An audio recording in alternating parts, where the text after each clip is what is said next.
નમસ્તે મિત્રો, આજે આપણી સાથે છે સ્વામી નિખિલેશ્વરાનંદજી કે જેઓ રાજકોટ રામકૃષ્ણ આશ્રમના અધ્યક્ષ છે અને તેઓ વર્ષોથી રામકૃષ્ણ આશ્રમ સાથે જોડાયેલા છે. તેઓ પોરબંદર અને વડોદરા ખાતે પણ રામકૃષ્ણ આશ્રમના અધ્યક્ષ રહી ચૂક્યા છે. તેમજ ખૂબ બધા દેશ વિદેશમાં તેઓ ફરતા હોય છે, પ્રવચન આપતા હોય છે, વ્યક્તિત્વ વિકાસની તેઓ વાત કરતા હોય છે અને બધાને પ્રેરણા આપતા હોય છે. તો આજે આપણી સાથે છે સ્વામી નિખિલેશ્વરાનંદજી. સ્વામીજી, આપનું સ્વાગત છે. સ્વામીજી, સ્વામી વિવેકાનંદની વાત આવે તો પહેલો પ્રશ્ન સહજ થાય કે ધ્યાન શું છે, ધ્યાન કેવી રીતે કરવું, તેના માટે કઈ બાબતોનું આપણે ધ્યાન રાખવું, ખોરાક છે, સમય છે, સ્થળ છે, આ બધી બાબતો સાથે આપણે ધ્યાનને કેવી રીતે કરી શકીએ? ધ્યાન ઘણા પ્રકારના છે, જેને જે પ્રકારનું ધ્યાન સારું લાગે એ પ્રમાણે કરી શકે છે. મુખ્યત્વે એમાંથી 3 કેટેગરી કરી શકાય કે એક છે રિલેક્સેશન ટેકનિક્સ, બીજું છે અવેરનેસ ટેકનિક, જેમાં સાક્ષી ભાવે જોવાનું, જેમાં વિપશ્યના છે, પ્રેક્ષા છે, ઝેન મેડિટેશન છે, ઝેઝન મેડિટેશન. આ બધાય અવેરનેસ કે તમે તમારા શ્વાસોચ્છ્વાસને તમે નિરીક્ષણ કરો, તમારા વિચારોનું નિરીક્ષણ કરો, આ બધા અવેરનેસ ટેકનિક છે. અને ત્રીજી છે કોન્સન્ટ્રેશન ટેકનિક. પતંજલિ યોગ સૂત્રમાં જે આપેલું છે કે કોઈ પણ એક પ્રત્યય પછી કંઈ પણ હોઈ શકે, દીપશિખા હોઈ શકે, કોઈ દેવી દેવતાની મૂર્તિ હોઈ શકે, કોઈ મહાપુરુષની છબી હોઈ શકે, કોઈ પણ એક પ્રત્યય ઉપર મનને એકાગ્ર કરવું, આ એક પ્રકારનું ધ્યાન છે. આ 3 પ્રકારના ધ્યાન છે. અને મુખ્યત્વે યોગશ ચિત્તવૃત્તિ નિરોધ આ સૂત્ર આપ્યું છે પતંજલિ યોગ સૂત્રમાં કે એક વસ્તુ એવી ચાહે છે કે યોગ એટલે શું? ચિત્તવૃત્તિઓનો નિરોધ. આવી રીતે ધ્યાન કરતાં કરતાં એક સ્થિતિ એવી આવે કે જ્યારે તમે આ બધા સમયકાળની મર્યાદાની પરે ચાલ્યા જાઓ, જેને સમાધિ અવસ્થા કહેવાય છે. તો અષ્ટાંગ યોગની વાત પતંજલિ યોગ સૂત્રમાં કરી છે, જેનું સ્વામી વિવેકાનંદે રાજયોગના ગ્રંથમાં વિસ્તારથી વર્ણન કર્યું છે. એમનું પોતાનું બહુ સરસ ઇન્ટ્રોડક્શન આપેલું છે. એમના વિશે રાજયોગની વિશે ઘણી બધી વાતો કરીને પછી પતંજલિ યોગ સૂત્રનું અંગ્રેજીમાં ટ્રાન્સલેશન સૌથી પહેલી વાર વિશ્વમાં એમણે કરેલું છે. અને સૌથી પહેલાં વિશ્વમાં આ રાજયોગનો પ્રચાર પ્રસાર અમેરિકામાં જઈને સ્વામી વિવેકાનંદે કરેલો છે. અને એમાં એમણે કહ્યું છે આ અષ્ટાંગ યોગ છે, એના 8 સોપાન છે: યમ, નિયમ, આસન, પ્રાણાયામ, પ્રત્યાહાર, ધારણા, ધ્યાન અને સમાધિ. યમ છે 5: સત્ય, અસ્તેય, બ્રહ્મચર્ય, અપરિગ્રહ, અહિંસા. અને નિયમ પણ 5 છે: શૌચ, સંતોષ, તપ, સ્વાધ્યાય, ઈશ્વર પ્રણિધાન. આવી રીતે યમ નિયમનું પાલન કરી, પ્રાણાયામ, પ્રત્યાહાર બધું કરી અને છેવટે ધ્યાનની આ બધી અભ્યાસ કરતાં કરતાં એક સ્થિતિ એવી આવે છે જ્યારે સમાધિ અવસ્થા થાય છે. સમાધિ પછી ઘણા બધા પ્રકારના છે, પણ અત્યારે આપણે એની વાત ન કરી. પણ જે ધ્યાનની તમે વાત કરો છો એ 7મ સોપાન છે. એટલા માટે કહું છું કે ધ્યાન કરવું ઘણા લોકો માટે કઠિન શા માટે હોય છે? કારણ કે 7મ સોપાન છે. પ્રથમ 2 સોપાનની જો તમે પરવા નહીં કરો, ઘણા લોકો કહે છે અમારે યમ નિયમ સાથે કંઈ લાગે વળગે નહીં, અમારે તો સીધું ધ્યાન કરવું છે. એ શક્ય નથી. યમ અને નિયમ પાયા મજબૂત હશે તો જ મલ્ટી સ્ટોરી બિલ્ડિંગ બનશે, તો જ તમે 7મ સોપાનમાં આવશો. અત્યારે આપણે જેને ધ્યાન કરીએ છીએ ધ્યાન નથી, એને પ્રત્યાહાર કહેવાય ટેકનિકલ ભાષામાં. કે જ્યારે આપણું મન વિચારોથી ભરપૂર હોય ને આપણે કોઈ એક વસ્તુ પર કોન્સન્ટ્રેટ કરવા માંગતા હોઈએ અને મન થોડીક વાર જાય, 1-2 ક્ષણ, અને પાછું ઉડી જાય, પાછું ક્યાંક ભાગી જાય, વળી પાછા પકડીને એને લાવો, એનું નામ પ્રત્યાહાર કહેવાય. 12 સેકન્ડ સુધી જો તમે એક જ કોઈ પ્રત્યય પર કોન્સન્ટ્રેટ કરી શકો કોઈ પણ અવરોધ વગર, તો એનું નામ છે ધારણા. અને 12 × 12 સેકન્ડ 144 સેકન્ડ્સ જો તમે કોન્સન્ટ્રેટ કરી શકો તો એનું નામ ધ્યાન છે. 144 સેકન્ડ સુધી એક જ પ્રત્યય પર એક પણ વિક્ષેપ વગર જો કરી શકો તો એનું નામ ધ્યાન છે. અને 12 × 12 × 12 લગભગ અડધી કલાક સુધી એક જ પ્રત્યય પર વગર કોઈ વિક્ષેપ, 1 સેકન્ડના પણ 1 ક્ષણના પણ વિક્ષેપ વગર, તો એનું નામ સમાધિ છે. એટલે ધ્યાન એ કોઈ નાની સૂની વાત નથી. 2.5 મિનિટ સુધી તમારે એક જ પ્રત્યય પર કોન્સન્ટ્રેટ થાય મન, તો જ તમે એને ધ્યાન કહી શકો. પણ આપણે ઘણા બધા લોકો હું ધ્યાન કરતો હતો એટલે એકચ્યુઅલી પ્રત્યાહાર કરતા હતા ટેકનિકલ ભાષામાં. કાંઈ વાંધો નહીં, ધીરે ધીરે આગળ વધવાનું છે. સ્વામીજી, આમાંથી એક પ્રશ્ન એ થાય કે આપ જે વાત કરો છો ટેકનિકલ છે અને અભ્યાસ પછી ખ્યાલ આવે, તો કોઈ ગુરુની નિશ્રામાં આ કરવું જોઈએ, અથવા તો તમે કોઈ એને સહજ રીતના આજે તમે વાત કરી અષ્ટાંગ યોગ, તો કોઈ વ્યક્તિ ઘરે બેઠા બેઠા પણ ધ્યાન કરે છે તો એક શરૂઆત કેવી રીતના કરે, કઈ બાબતનું ધ્યાન રાખે, અને એ આમાં પ્રવેશ કરે? શરૂઆતમાં કોઈ પણ વ્યક્તિને કોઈને ગુરુ ન બનાવ્યો હોય, પોતાની રીતે વ્યક્તિગત રીતે આગળ વધવા માંગતા હોય તો વાંધો નથી, પણ કોઈને ગુરુ બનાવવાથી સારું. પણ ગુરુ પણ પછી આજકાલ મુશ્કેલ એ છે કે કોણ અસલી ગુરુ કોણ નકલી ગુરુ એની પરીક્ષા કરવી પણ બહુ મુશ્કેલ છે. એટલા માટે ગુરુના લક્ષણ આપણે શાસ્ત્રોમાં આપ્યા છે. શ્રોત્રિય, બ્રહ્મનિષ્ઠ, અવ્રજીન, અકામહત. શ્રોત્રિય એટલે શાસ્ત્રોનું જ્ઞાન હોવું જોઈએ, બ્રહ્મમાં એની નિષ્ઠા હોવી જોઈએ, અને એનું ચરિત્ર નિષ્પાપ હોવું જોઈએ, અને અકામહત એમાં લેવડ દેવડની ભાવના ન હોવી જોઈએ ગુરુમાં. આ 4 લક્ષણ હોય તો એને સદગુરુ કહી શકાય. એવા સદગુરુ જો મળી જાય તો બહુ સારું. એના માટે શિષ્યોના લક્ષણ પોતાના પ્રકટ થશે તો ગુરુ આપણને સદગુરુ મળશે. તો શિષ્યના લક્ષણ પણ 4 છે. નિત્યાનિત્ય વસ્તુ વિવેક, ઈયામૂત્ર ફલભોગ રાગ વિરાગ, મુમુક્ષત્વ અને શમદમાદિ ષટ્સંપત્તિ. તો સૌથી પહેલા નિત્યાનિત્ય વસ્તુ વિવેક, વિવેક બુદ્ધિ હોય છે. નિત્ય શું છે, અનિત્ય શું છે, શિષ્યના લક્ષણો છે 4 આપણા શાસ્ત્રોમાં. નિત્ય શું છે, અનિત્ય શું છે, એમાં એ ભેદ પારખવાની વિવેક બુદ્ધિ હોવી જોઈએ. ઈહામૂત્ર ફલભોગ રાગ વિરાગ.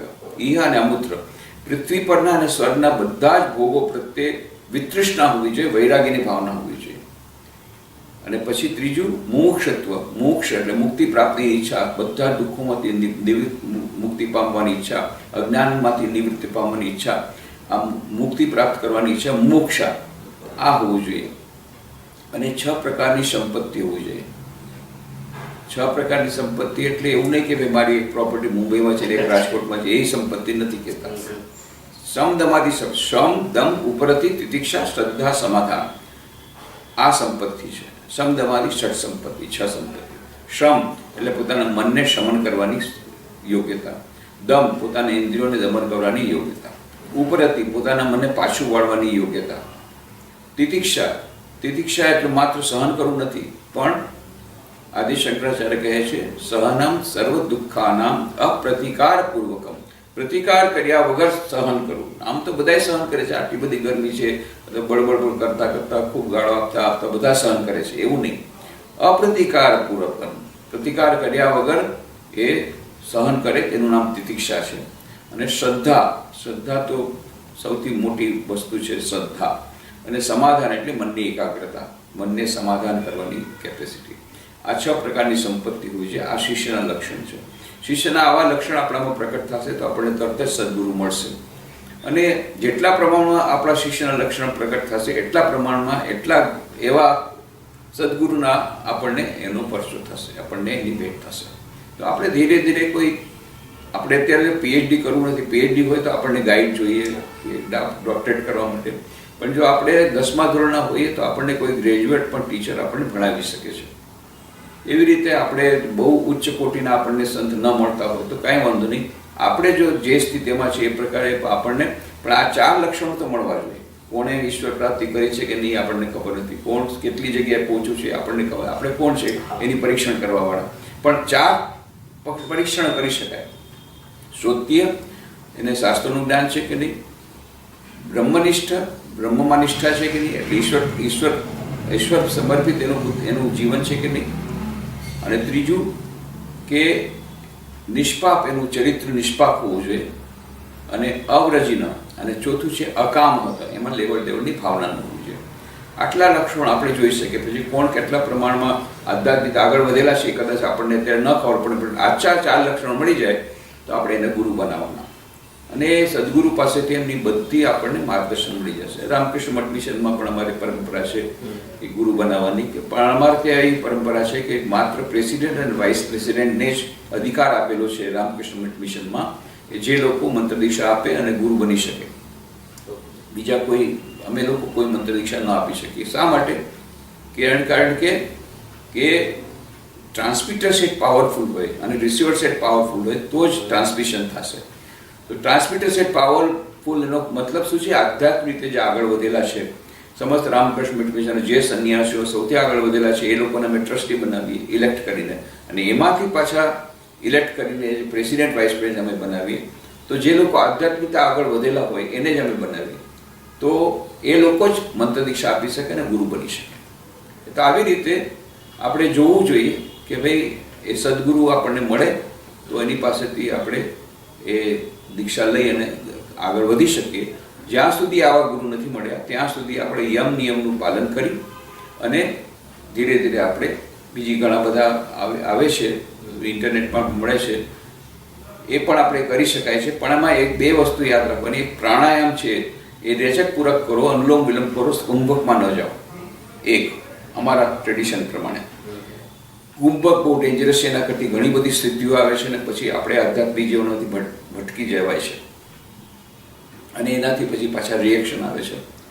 એક. અને બીજું કે ધ્યાન શરૂઆતમાં 5 મિનિટથી વધારે ન કરવું, પછી ધીરે ધીરે વધારવું, પછી 10 મિનિટ, પછી 15 મિનિટ. શરૂઆતથી જો તમે 2-3 કલાક તમે ધ્યાન કરવાનું શરૂ કરી દો તો બ્રેકડાઉનની સંભાવના છે, મેન્ટલ બ્રેકડાઉનની સંભાવના છે, મેન્ટલ હોસ્પિટલમાં જવાની શક્યતા છે. બીજું કે જે heart centre is the safest centre. આપણા જે ચક્રો છે એ ષટચક્ર ભેદન કરીને પછી સહસ્ત્રારમાં કુંડલીની શક્તિ આવે છે. ઈડા, પિંગલા, સુષુમ્ના 3 નાડીઓ છે. ઈડા, પિંગલા, સુષુમ્ના છે વચલી નાડી. એ વચલી નાડીમાંથી જ કુંડલીની શક્તિ, મૂલાધારમાંથી સ્વાધિષ્ઠાન અને મણિપુર, આ 3 જે ચક્રો છે એ પેટના નીચેના ભાગમાં છે. અને આ અનાજ ચક્ર છે હૃદયની પાસે, વિશુદ્ધ ચક્ર ગળાની પાસે, આજ્ઞા ચક્ર અને સહસ્ત્રાર. તો નીચેના ચક્રો પર ધ્યાન કરવું હિતાવહ નથી. મૂલાધાર, મણિપુર અને સ્વાધિષ્ઠાન, આના ઉપર નહીં ધ્યાન કરવાનું. અનાહત ચક્ર સરફેસ છે. ઘણા લોકો પછી વિશુદ્ધ ચક્ર કે આજ્ઞા ચક્રમાં ધ્યાન કરવાનો પ્રયત્ન કરે છે, કોઈ સહસ્ત્રમાં પણ ધ્યાન કરવાનો પ્રયત્ન કરે છે, પણ પછી લાંબા સમય સુધી જ્યારે કરે છે ત્યાર પછી એ ઇન્ક્યોરેબલ ડિસીઝ અમને થઈ જાય છે. એટલા માટે ખૂબ સાવધાન રહેવું, ધીરે ધીરે આગળ વધવું, ગુરુના માર્ગદર્શન પ્રમાણે આગળ વધવું. અને જો ગુરુ ન હોય, માત્ર ઇન્ટરનેટ જ તમારો ગુરુ હોય, તો પછી સમય ઓછો કરવો અને સેફ રમવું, એટલે કે અનાહત ચક્રથી સ્ટાર્ટ કરવું. સ્વામીજી, આપ ષટચક્રોની વાત કરી તો એવું કહેવાય છે કે મૂળાધાર ચક્ર છે ત્યાં બધો કચરો ત્યાં પડેલો છે અને ખાસ તો ભય એ ત્યાં પડેલો છે. તો ખાસ મૂળાધાર ચક્રને સાફ કરવા માટે કે એને એક્ટિવેટ કરવા માટે એના વિશે આપણે કહીશું. એ આજે યમની કીધું જે છે એના માટે જ છે. આ બધું કચરો સાફ કરવા માટે નહીં, આ માટે આ યમ અને નિયમનું પાલન જરૂરી છે. અને સ્વામીજી ખાસ એ આપણે અષ્ટાંગ યોગના જે 8 છે એના વિશે થોડું કહીશું. નિયમ તો મેં કીધા ને હમણાં. સત્ય, અસ્તેય, અસ્તેય એટલે ચોરી ન કરવી, બ્રહ્મચર્ય, બ્રહ્મચર્યનું પાલન કરવું, અપરિગ્રહ, સંચય ન કરવો, અપરિગ્રહ, અને અહિંસા, અહિંસા ન કરવી, હિંસા ન કરવી. આ છે 5 યમ. અને નિયમ શું છે? શૌચ એટલે કે પવિત્ર, એટલે કે સ્વચ્છતા રાખવી, બાહ્ય અને અંતર. શૌચ. સંતોષ, સંતોષી નર સદા સુખી. તપ, તપસ્યા, તપ કરવું. સ્વાધ્યાય એટલે સ્વાધ્યાય કરવું, એટલે કે બધા સ્તોત્ર પાઠ હોય કે પુસ્તકો સારા હોય એ બધાનું વેદ ઉપનિષદ એ બધા શાસ્ત્રોનું અધ્યયન કરવું. સ્વાધ્યાય. અને ઈશ્વર પ્રણિધાન, ઈશ્વરની શરણ લેવું, ઈશ્વરને શરણાગત થવું. આ 5 નિયમ છે. આ નિયમનું પાલન કરવાથી કચરો સાફ થશે. બીજો પ્રશ્ન સ્વામીજી એ છે કે સ્વામી વિવેકાનંદની વાત કરીને, રામકૃષ્ણ મિશનની વાત કરીએ તો વ્યક્તિત્વ વિકાસ, ચારિત્ર ઘડતર, આની વાત વિશેષ આવતી હોય છે. તો એના વિશે થોડું માર્ગદર્શન આપજો. એટલે સ્વામી વિવેકાનંદ કહેતા હતા સર્વાંગી વ્યક્તિત્વ વિકાસ હોવો જોઈએ. શારીરિક વિકાસ, માનસિક વિકાસ, બૌદ્ધિક વિકાસ, નૈતિક વિકાસ અને આધ્યાત્મિક વિકાસ. આ 5નો વિકાસ થાય તો સર્વાંગી વ્યક્તિત્વ વિકાસ કહેવાય. અને એટલા માટે થઈને આપણે જે સર્વાંગી વ્યક્તિત્વ વિકાસ માટે, જે શારીરિક વિકાસ માટે ભોજન જે લેવું જોઈએ, ન્યુટ્રિશિયસ ફૂડ લેવું જોઈએ, પૌષ્ટિક આહાર લેવો જોઈએ, એક્સરસાઇઝ, વ્યાયામ કરવો જોઈએ, યોગાસન કરવું કે કોઈ વ્યાયામ કરવું, શારીરિક વિકાસ માટે. માનસિક વિકાસ માટે આજે ધ્યાન કરવું, પછી સાથે સાથે સ્વાધ્યાય, આ બધું માનસિક વિકાસ માટે છે. બૌદ્ધિક વિકાસ માટે પુસ્તકો વાંચવા અને જે પોતાને જે આખી પરિધિ વધારવી, પોતાની બૌદ્ધિક ક્ષમતા વધારવી, બૌદ્ધિક વિકાસ. નૈતિક વિકાસ, નૈતિક વિકાસમાં નૈતિકતાની સૌથી સરસમાં સરસ ડેફિનેશન સ્વામીજી આપી, whatever is selfish is immoral, whatever is unselfish is moral. કેવી રીતે ખબર પડે કે આ નૈતિક છે અનૈતિક? ટેસ્ટ આપી દીધો. સ્વાર્થપણું જે છે એ જ ઇમોરલ છે, નિસ્વાર્થતા એ જ ધર્મની કસોટી છે, નિસ્વાર્થતા એ જ નૈતિકતાની કસોટી છે. નિસ્વાર્થતા બહુ મોટો એક ગુણ છે.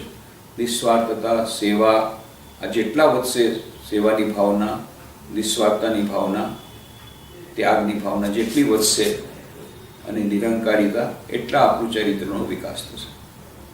આપણે વાત કરી શારીરિક, માનસિક, નૈતિક, બૌદ્ધિક, નૈતિક અને આધ્યાત્મિક. આધ્યાત્મિકતાનો અર્થ છે કે આપણા દરેકની અંદર એક ચૈતન્ય તત્વ છે. એ પરમ ચૈતન્ય તત્વનું છે, પણ એ છુપાયેલું છે, ઢાંકાયેલું છે. એટલે સ્વામી વિવેકાનંદે કહ્યું, પ્રત્યેક મનુષ્યમાં દિવ્યતા સુસુપ્તપણે રહેલી છે, પણ સુસુપ્તપણે રહેલી છે. મનુષ્ય જીવનનું લક્ષ્ય છે અંતિમ નીત આ દિવ્યતાને અભિવ્યક્ત કરવી. કેવી રીતે? બાહ્ય અને અંતઃ પ્રકૃતિને વશીભૂત કરવી. અને એ કેવી રીતે થઈ શકે? 4 યોગો છે, રાજયોગ, ભક્તિયોગ, જ્ઞાનયોગ, કર્મયોગ. રાજયોગની હમણાં વાત કરી, અષ્ટાંગ યોગ, રાજયોગ. ભક્તિયોગ એટલે ભગવાનને પ્રાર્થના કરવી, મંત્ર જાપ કરવા, ભક્તિ કરવી, પૂજા પાઠ કરવા, ભગવાનને પ્રેમ કરવો. જ્ઞાન યોગ, જ્ઞાન યોગમાં શ્રવણ મનન નિધિધ્યાસન, હું કોણ છું એ વિશેનું ચિંતન કરવું. પહેલા તો સાંભળવું, પછી મનન કરવું, પછી નિધિધ્યાસન, એના ઉપર ધ્યાન કરવું. આ જે છે શ્રવણ મનન નિધિધ્યાસન પ્રક્રિયા જ્ઞાન યોગની છે. અને પછી છે કર્મયોગ. કર્મયોગ એટલે નિસ્વાર્થ સેવા કરવાની, અને જે કંઈ આપણા કર્મ છે કર્મનું ફળ ઈશ્વરને સમર્પિત કરી દેવું, અથવા તો અનાસક્તિપૂર્વક કર્મ કરવું, નિસ્વાર્થતાપૂર્વક કર્મ કરવું, તો જ કર્મ પછી કર્મયોગ બની જાય છે. કર્મયોગ અને સેવાયોગ. સેવા જેટલી બની શકે એટલી બીજાની સેવા કરશું, નિસ્વાર્થ સેવા કરશું, અને એનું જે ફળ છે એનું પણ પાછું ફળ છે એ પણ આપણે સ્વીકારીશું નહીં. એટલે કે એ પણ નિસ્વાર્થ ભાવે કરશું, અને ફળની આકાંક્ષા રાખ્યા વગર. કર્મણી અધિકારસ્તે મા ફરીશું કદાચ મા કર્મો લે તું માતે સંગસ્ત કર્મણી. એ વાત ગીતામાં શ્રી કૃષ્ણ કહી છે, એને વાતને યાદ રાખીને કર્મયોગ કરીએ તો એ પણ એક યોગ છે. અને સ્વામી વિવેકાનંદ એક સ્ટેપ આગળ ગયા છે, સેવા યોગ, એટલે શિવ જ્ઞાનથી જીવ સેવા. જે કંઈ છે બધા મનુષ્યની અંદર ઈશ્વર રહેલા છે એની પૂજા કરવાથી ડબલ ફાયદો થાય છે. આત્મનો મોક્ષાર્થમ જગતી થાય છે, એમનો પણ ફાયદો થશે, આપણને પણ આત્મનો મોક્ષાર્થમ થશે. આ સેવા યોગની વાત સ્વામી વિવેકાનંદે એક સ્ટેપ આગળ વધીને ગીતાના શ્રી કૃષ્ણ ભગવાનના કર્મયોગ કરતા આગળ વધીને કરી છે. તો આવી રીતે કર્મયોગ અથવા સેવાયોગ, રાજયોગ, ભક્તિયોગ, જ્ઞાનયોગ, 4 યોગોનો સમન્વય કરી અને જીવનમાં આગળ વધવું, એટલે કે આ દિવ્યતાને અભિવ્યક્ત કરવી. તો એનાથી અનંત જ્ઞાન, અનંત શક્તિ, અનંત દાન, અનંત જ્ઞાન, અનંત શક્તિ આવશે, અનંત આનંદ આવશે, અનંત જ્ઞાન આવશે, સચ્ચિદાનંદની પ્રાપ્તિ થશે. એ જીવનનું લક્ષ્ય છે. બાકી બધું છે ગૌણ છે. વ્રત, એકટાણા, ઉપવાસ, કોણ કેટલી વાર મંદિર ગયું, કોણ કેટલા ઉપવાસ કર્યા, કોણે કેટલા ઉપવાસ કર્યા, કોણે કેટલા લાંબા તિલક ચાણ્યા, એ બધું ગૌણ છે, ખરાબ નથી, પણ એ ગૌણ છે. મુખ્ય વસ્તુ છે કોણે કેટલા પ્રમાણમાં પોતાની દિવ્યતાને અભિવ્યક્ત કરી. સ્વામીજી, રામકૃષ્ણ મિશનની વાત આવે ત્યારે સાથે સાથે સર્વ ધર્મ સમન્વયની વાત આવે, અને અત્યારે આપણે સનાતન ધર્મની પણ વાત આપણે જાણીએ છીએ કે થઈ રહી છે. તો રામકૃષ્ણ મિશન અને સનાતન ધર્મ આ બંને વચ્ચેનો જે સંબંધ છે એના વિશે થોડું વાત કરશો. રામકૃષ્ણ મિશનનો ઉત્સ છે સનાતન ધર્મમાંથી, અને સનાતન ધર્મનો અર્થ છે જે સનાતન છે, જે પહેલાં પણ હતું, આજે પણ છે, આવતીકાલે પણ રહેશે. બાકી બધા સંપ્રદાયો આવશે અને જશે, પણ સનાતન ધર્મ પહેલાંથી જ છે. એ ઋષિમુનિઓએ જે પ્રસરાવેલો ધર્મ હજારો વર્ષો પહેલાંથી, એ જે ધર્મ છે એ પહેલેથી જ છે અને એ રહેવાનો જ છે, અને અત્યારે પણ છે. અને રામકૃષ્ણ મિશનનું ઉત્સ આ સનાતન ધર્મમાંથી જ છે. આ સનાતન ધર્મના મુખ્ય છે વેદો, અને વેદોમાં સૌથી વધારે મહત્વના છે ઉપનિષદો, અને આ ઉપનિષદો સાર ગીતામાં આપેલો છે. અને ગીતામાં ભગવાન શ્રી કૃષ્ણ કહે છે, યદા યદા હિ ધર્મસ્ય ગ્લાનિર્ભવતિ ભારત અભ્યુત્થાનમ ધર્મસ્ય તદાત્માનં સૃજામ્યહં પરિત્રાણાય સાધુનાં વિનાશાય ચ દુષ્કૃતામ ધર્મ સંસ્થાપનાર્થાય સંભવામિ યુગે યુગે. જ્યારે જ્યારે ધર્મની હાનિ થાય છે અધર્મ વધે છે, અને ત્યારે જ હું પાછો જન્મ ગ્રહણ કરું છું, અવતાર લઉં છું અને સજ્જનોની રક્ષા કરું છું, દુર્જનોનો નાશ કરું છું. આ એક ઓટોમેટિક એન્ટીવાયરસ સિસ્ટમ સનાતન ધર્મમાં છે. જ્યારે પણ આપણે કોમ્પ્યુટરમાં વાયરસ આવે તો એટલા માટે એન્ટીવાયરસ સિસ્ટમ નાખીએ તો પોતાની મેળે વાયરસને કામમાં ખતમ કરી નાખે. એવી એન્ટીવાયરસ સિસ્ટમ ઓટોમેટિક એન્ટીવાયરસ છે. જ્યારે ધર્મની હાનિ થાય અવતાર આવી બધું સાફ કરી દે. એવી રીતે આપણા સનાતન ધર્મમાં જે પરબ્રહ્મ પરમાત્મા નિર્ગુણ નિરાકાર પરબ્રહ્મ છે, જગતના કલ્યાણ માટે રામ રૂપે આવ્યા, શ્રી કૃષ્ણ રૂપે આવ્યા અને આ વખતે રામકૃષ્ણ રૂપે આવ્યા એમ સ્વામી વિવેકાનંદ માનતા. પણ એમણે શું કહ્યું કે આ બધાને કહેવાની જરૂર નથી. જે લોકો એમાં માને છે, ન માનતા કાંઈ વાંધો નહીં. કોઈ રામકૃષ્ણ દેવને સંત તરીકે માને, કોઈ એને મહાકાળીના ઉપાસક તરીકે માને, કાંઈ વાંધો નહીં. જેને જેવી રીતે લેવું હોય એવી રીતે. કોઈ જાતની એમણે સાંપ્રદાયિકતાની વાત કરી નથી સ્વામી વિવેકાનંદ કે સંપ્રદાય આપણો ન હોવો જોઈએ. એ પણ આ કહેવાનો અર્થ એ છે રામ એ સનાતન ધર્મનું જ પ્રોડક્ટ છે શ્રી રામકૃષ્ણ દેવ. અને શ્રી રામકૃષ્ણ દેવે સ્વામી વિવેકાનંદ તૈયાર કરે. કોલેજના વિદ્યાર્થી નરેન્દ્રમાંથી દત્તમાંથી સ્વામી વિવેકાનંદ બનાવ્યા. એ રામકૃષ્ણ દેવે એ સનાતન ધર્મનો જે મુખ્ય હેતુ છે, એકમ સદ્વિપ્રા બહુધા વદંતી, સત્ય એક છે, એને પામવાના માર્ગો અલગ છે. એને શ્રી રામકૃષ્ણ દેવે પોતાના જીવનની પ્રયોગશાળામાં આચરણ કરીને બતાવ્યું. મહાકાળીના દર્શન કર્યા, પેલા મહાકાળીની પૂજા કરી, રામના દર્શન કર્યા, કૃષ્ણ ભગવાનના દર્શન કર્યા, હનુમાનજીના દર્શન કર્યા, 64 તંત્રોની સાધના કરી ભૈરવી બ્રાહ્મણી પાસે, અદ્વૈત વેદાંતની સાધના કરી તોતાપુરીજી પાસે 6 મહિના નિર્વિકલ્પ સમાધિમાં રહ્યા, ઇસ્લામ ધર્મની સાધના કરી મોહમ્મદ પૈગંબરના દર્શન થયા, ઈસાઈ ધર્મની સાધના કરી ખ્રિસ્તી ઈસાક મસીહના દર્શન થયા. હવે બધા ધર્મોની વારાફરતી બધી સાધના કરીને અંતમાં તેઓ પહોંચ્યા કે છેલ્લે હું જ્યારે પહોંચતો હતો એક સ્થિતિ એવી હતી, એ સચ્ચિદાનંદની સ્થિતિમાં હું પહોંચતો હતો અને એ અનુભૂતિ મારી એક જ હતી. એટલે એમણે પ્રમાણિત કર્યું પ્રયોગો દ્વારા પોતાના જીવનની પ્રયોગશાળામાં કે વિવિધ ધર્મો, કોઈ તમે ગમે તે ધર્મનું આચરણ કરો, અંતમાં એક જગ્યાએ પહોંચશો. પછી એનું નામ અલગ અલગ હોઈ શકે છે. એક તળાવ છે, એના 4 ઘાટ છે. હિન્દુ જેને કહે છે હું જળ લઈ આવ્યો, મુસલમાન કહે છે હું પાણી લઈ આવ્યો, ક્રિશ્ચન કહે છે હું વોટર લઈ આવ્યો, ચોથો કહે છે હું એક્વા લઈ આવ્યો. હા, કાંઈ વાંધો નહીં, પણ એમાં ઝઘડો કરવાની કઈ જરૂર નથી. એનું નામ પાણી, એનું નામ વોટર, એનું નામ જળ. તમે સાયન્ટિસ્ટને પૂછતો H2O છે, એને જે તમે નામ આપી દો, એક જ પરબ્રહ્મ પરમાત્મા, એક જ પરમ સત્ય છે. એ જ નિર્ગુણ નિરાકાર પણ હોય છે, એ જ સગુણ સાકાર પણ હોય છે. એ તમે અલ્લાહ કહો કે ઈશા કહો કે ખુદા કહો કે રામ કહો કે કૃષ્ણ કહો, બધા અંતમાં એક જ પરમ સત્ય છે. એના વિવિધ રૂપો, વિવિધ નામ છે. ક્યારેક નિરાકાર પણ છે, ક્યારેક સાકાર પણ છે. એ જ પરમ સત્ય તરફ બધા જઈ રહ્યા છે. જેને જે રસ્તે જવું હોય જાય, પરંતુ પોતાનો રસ્તો ગયે બીજાના રસ્તો જે જાય છે એને હેરાન ન કરે. બસ, કોઈને કન્વર્ટ થવાની કોઈ જરૂર નથી. We don't believe in conversion. કારણ કે દરેક માર્ગ જો એ પરમ સત્ય તરફ લઈ જતો, કન્વર્શનની જરૂર ક્યાં રહી ભાઈ?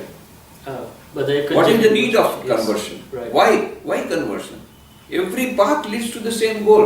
જેને જે ભાવે એ લે, જેને જે ગમે એ લે. ધર્મ ડેસ્ટિનેશન તો એક જ છે, એક જ ડેસ્ટિનેશન છે ને બધા ધર્મો એ પરમ સત્ય તરફ લઈ જાય છે. તમે એક રસ્તા તરફ જાય છે, તમારો રસ્તો, એ રસ્તે તમે અડધે રસ્તે પોણી રસ્તે પહોંચી ગયા, પાછા તમે આવો ને બીજો રસ્તો વળી પોણી જાય પાછા આવો, તો પછી તો તમે ક્યારે નહીં પહોંચો. એક રસ્તો તમે પકડો છે અને તમે આગળ વધો. બસ સ્વામીજી, આમાં વચ્ચે આ જ પ્રશ્ન થયો તો આ અનુસંધાને આપ જ્યારે 4 યોગની વાત કરી, રાજયોગ, જ્ઞાનયોગ, કર્મયોગ અને ચોથો ભક્તિ યોગ, તો કોઈ વ્યક્તિ પોતે નક્કી કેમ કરી શકે કે મારા માટે આ રસ્તો છે? પોતાની રીતના નક્કી કરી શકે? એ તો એને જે ભાવે એ કરે. પણ સ્વામી વિવેકાનંદ કહે તમારે સર્વાંગી વ્યક્તિત્વ વિકાસ કરવો હોય તો 4 યોગોનો સમન્વય એક સાથે કરવો જોઈએ. કારણ કે we have got all the faculties. ભગવાને હાથ આપ્યા છે, કામ કરો ને ભગવાન માટે. શા માટે એનો ઉપયોગ નથી કરતા? ભગવાને બુદ્ધિ આપી છે, એનાથી તમે સત્યને જાણવાનો પ્રયત્ન કરો, એ છે જ્ઞાન યોગ. ભગવાને મન આપ્યું છે, એનાથી ભગવાનનું ધ્યાન કરો, એ છે રાજયોગ.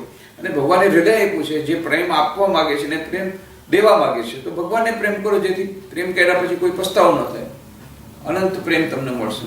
હૃદય તો આપેલું જ છે, આપો ને ભગવાનને પૂર્ણતાથી. તમે પ્રેમ કરો ને ભગવાનને. જેને પ્રેમ કર્યા પછી કોઈ પસ્તાવ નથી થતો. ઘણા લોકો પસ્તાવ કરે છે, બ્રેકઅપ થઈ ગયું, રોતા રોતા આવે છે, સુસાઇડ કરવું છે. પણ કોણે કીધું તું ભાઈ તમે આ બધા કૂવામાં પડવા માટે? એનીવે બધી જોઈ કરીને કૂવામાં પડવું છે. કૂવો કેવો છે? સ્વામીજી, આપણે વચ્ચે ગીતાજીનો શ્લોક કીધો સંભવામી યુગે યુગે, એટલે એક એવો પ્રશ્ન થાય કે આપણે કેવી પ્રજા છીએ કે પ્રભુએ એવું કહેવું પડે છે કે હું વારંવાર આવીશ. એકવાર આવીને કામ નથી થઈ જતું, વારંવાર આવવું પડે છે, તો એનું કારણ શું છે? આપણા એનું કારણ છે, એનું કારણ મેં પહેલા જ કહી દીધું કે આપણા સનાતન ધર્મની આ જ ખૂબી છે. એ કોઈ પણ જ્યારે કોમ્પ્યુટર હોય કે ગમે એટલું સારું હોય એમાં વાયરસ આવે જ અને એન્ટીવાયરસ સિસ્ટમ નાખવી જ પડે. તમે કહેશો ભાઈ અમારું તો બહુ કોમ્પ્યુટર સારું છે, મને અમારી એન્ટીવાયરસ સિસ્ટમ અમારે નથી જોતી, એ નહીં ચાલે. It's over a period of time some degradation comes, over a period of time some decay comes. એટલે આ is a part of the game. Natural process, natural process જ છે, ડીકે થવાનું છે. ત્યારે તમારે એન્ટીવાયરસ સિસ્ટમ નાખવી જ પડશે. આ ખૂબી છે સનાતન ધર્મની કે એન્ટીવાયરસ સિસ્ટમ આપેલી જ છે પહેલેથી. એ પોતાની મેળે સફાઈ પણ થાય, પછી પોતાની મેળે સફાઈ કરી નાખે. જેમ હવે કલ્કી અવતારની વાત છે, રાવણ, કુંભકર્ણ, હિરણ્યકશિપુ આ બધાને સફાઈ કર્યા એક પછી એક પછી. આજે પણ છે આ બધા રાક્ષસો એટલે બધા દેશી વાળા રાક્ષસો એવું નથી. સફારી સૂટમાં રાક્ષસ આવી શકે, બનારસી સાડીમાં રાક્ષસી આવી શકે. આ બધા તો વૃત્તિ ઉપર આ છે. જે સ્વાર્થી હોય વધારે એ જ રાક્ષસ છે. સ્વાર્થીનો રાક્ષસ અને દેવતા ફરક શું છે ભાઈ? રાવણમાં જ્ઞાન ઓછું હતું પણ એ બધું પોતાના માટે ચાહતો હતો, એટલું જ ફરક છે ભાઈ, બીજું કોઈ ફરક છે ને. હું, અહંકાર, હું અને મારું, એનું નામ રાક્ષસ. બસ. અને બાકી બધાને ખતમ કરો, નામ રાક્ષસ. પરમાત્મા તો એનો શબ્દ મને જે ગમે છે અસ્તિત્વ છે. આપણે કહીએ કે અસ્તિત્વ છે, તો આ અસ્તિત્વ શું છે? આપણે કીધું કે નિર્ગુણ નિરાકાર પણ છે, સગુણ સાકાર પણ છે. તો આપણે એને શબ્દોમાં વ્યાખ્યાયિત કરી શકીએ અસ્તિત્વ પરમાત્માને? યતો વાચો નિવર્તન્તે અપ્રાપ્ય મનસા. બ્રહ્મની ડેફિનેશન કરો, ઉપનિષદમાં કીધી. બ્રહ્મની ડેફિનેશન કરો ત્યારે એમણે શું કીધું? યતો વાચો નિવર્તન્તે અપ્રાપ્ય મનસા. એ એવી જગ્યાએ વાણી પાછળ આવી જાય છે. વાણી દ્વારા એને વ્યક્ત કરી શકાતું નથી એ પરબ્રહ્મને. એટલે શ્રી રામકૃષ્ણ દેવે ઈશ્વરચંદ્ર વિદ્યાસાગરને કહ્યું કે જો દુનિયામાં બધી વસ્તુ એઠી થઈ ગઈ છે, એક એઠો નથી થયો બ્રહ્મ. તો ઈશ્વરચંદ્ર વિદ્યાસાગરે એટલા કે આ પહેલી વાર મેં સાંભળ્યું, કેટલું સરસ નિરૂપણ તમે કર્યું. આ ઉપનિષદમાં કેટલા બધા એના માટે શ્લોકો કીધા કે બ્રહ્મ એને કોઈ વ્યાખ્યા ન કરી શકે, આવી રીતે ઇન્દ્રિયો પાછા વળી જાય, કોઈ અનિર્વચનીય છે, એને કોઈ એનું વર્ણન ન કરી શકે. પણ કેટલું સરળ ભાષામાં કીધું કે એઠો નથી થયો. એઠો કોને કહેવાય? કે જે મોઢામાં આપણે નાખી કોઈ વસ્તુ એઠી થઈ જાય. પણ આ મોઢા દ્વારા ઈશ્વરની કોઈ એને વર્ણન કરી શક્યું નથી. એટલે બ્રહ્મ એઠો થયો નથી. શબ્દાતીત છે. માઇન્ડ ઓફ ગોડ આપણે જાણવા માંગીએ છીએ. એટલે પોલ ડેવિસનું પુસ્તક છે, one of the greatest scientist of our times, Paul Davis. એ પુસ્તક છે મારી પાસે છે અહીંયા, માઇન્ડ ઓફ ગોડ. કે મારે તો ભગવાનનું મન જાણવું જ છે. I want to know God scientifically. ઘણું બધું કરીને પછી કે ગોડ કે ઇન્ફિનિટ. ઇન્ફિનિટ તો એક જ હોઈ શકે, પણ મેથમેટિકલી ઘણા ઇન્ફિનિટ હોઈ શકે. એ બધા ઇન્ફિનિટ મેળવીને એનું નામ આપ્યું Cantor's absolute. CANTOR, Cantor's absolute. Of Cantor's absolute જાણી લીધું, we have know the mind of God. છેલ્લે પછી કહે છે it is not possible to know Cantor's absolute because Cantor's absolute contains the mind of the person who wants to know Cantor's absolute. એટલે we cannot know God who is, we ourselves are God. How do you know this object and who is the subject? How do you know this? How do you know the subject? He is awareness, yourself.